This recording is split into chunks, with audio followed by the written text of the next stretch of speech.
தோல்வி நிலையென நினைத்தால் மனிதன் வாழ்வை நினைக்கலாமா?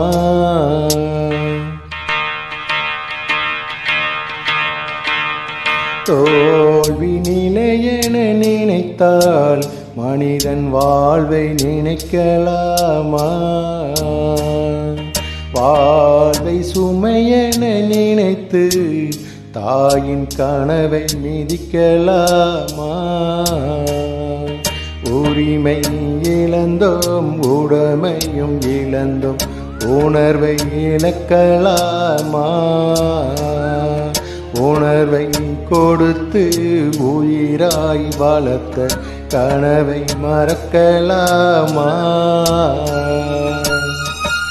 தோல்வி நிலையென நினைத்தால் மனிதன் வாழ்வை நினைக்கலாமா?